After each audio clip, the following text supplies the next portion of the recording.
Quatrième, les équations correction de l'activité bilan, donc synthèse, sur la technique de résolution des équations. Donc exercice 1, vous avez des équations très très simples, bon, peut-être un petit peu plus compliquées pour E et F, mais en fait non. La 2, c'est vraiment classique, exercice 2, avec une demande de vérification. Et puis la 3, on a deux équations un petit peu plus compliquées. Non, mais la 1, elle est simple. C'est la 2, hein, surtout qu'il y a quelque chose d'un peu bizarre qui peut être piège. Mais là, on n'est pas en train, pour la 2, d'évaluer la technique de résolution pure. Alors, allons-y pour l'exercice 1.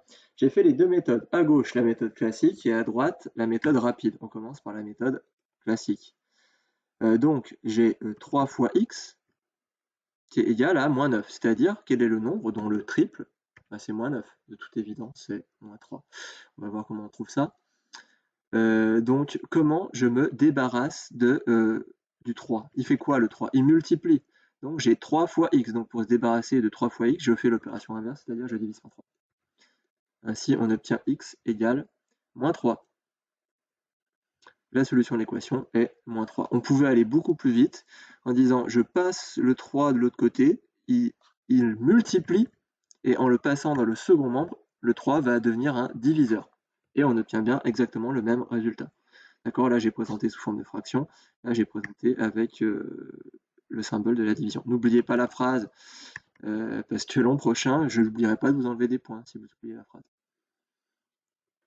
Le B, donc pareil, les deux techniques. Donc, 5 plus x égale moins 2, quel est le nombre auquel on ajoute 5, qui nous donne moins 2.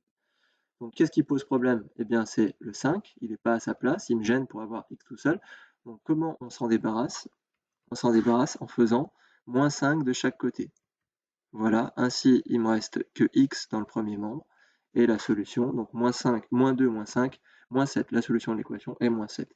Autre manière de voir des choses, on peut dire, le 5 là, j'ajoute 5, et bien je vais le passer de l'autre côté. Eh bien, on va soustraire 5. Et on obtient bien moins 7. Exercice, question C. Donc, quel est le nombre qui multiplié par 4, auquel on ajoute 12, nous donne 0? Toute évidence, c'est moins 3. Non, c'est peut-être pas évident pour tout le monde, donc on va utiliser la technique. Qu'est-ce qui n'est pas à sa place? On a vu dans la méthode, on commence d'abord par les termes.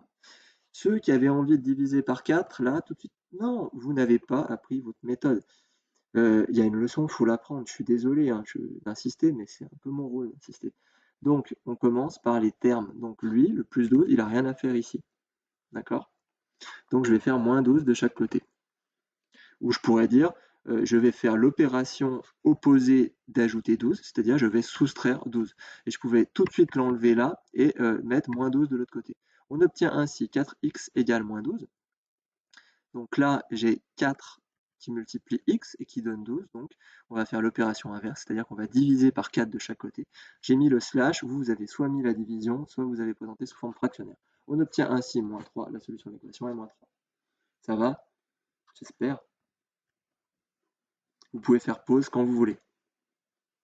La D, quel est le nombre qui, multiplié par moins 35, auquel on enlève 25, nous donne 0?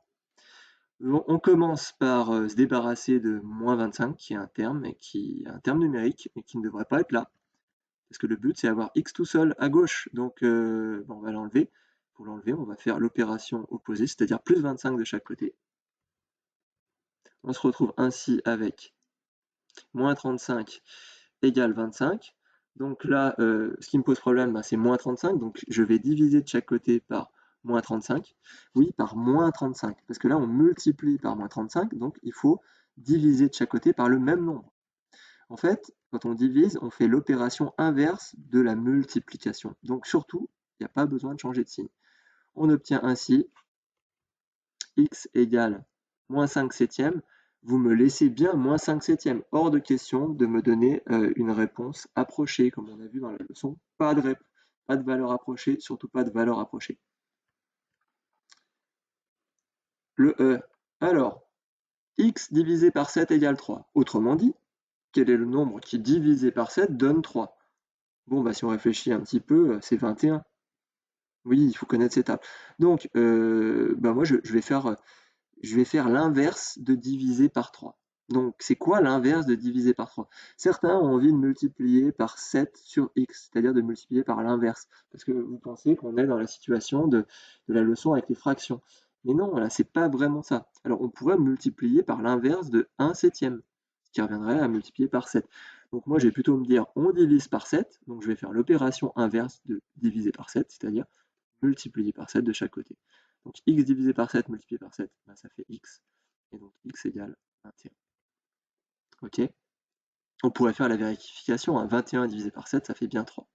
Et enfin, la f, pour l'exercice 1 simple, c'est le même que le e, à la différence près, c'est qu'on a un signe moins. Donc là, pareil, on va dire, tiens, on va multiplier par 9, mais en fait, non, on va multiplier par moins 9. Comme ça, on fait une pierre deux coups, on se débarrasse du signe moins et du divisé par 9. Ok? On pourrait se dire, mais tiens, c'est comme si en fait mon signe moins, je le recalais ici. Vous voyez? C'est comme si j'avais x divisé par moins 9. Donc je fais l'opération inverse, c'est-à-dire je multiplie par moins 9. X divisé par 9 multiplié par 9, ça fait moins x, mais moins x, ça fait x. Et donc le résultat, moins 4,5. Voilà pour la correction de l'exercice 1.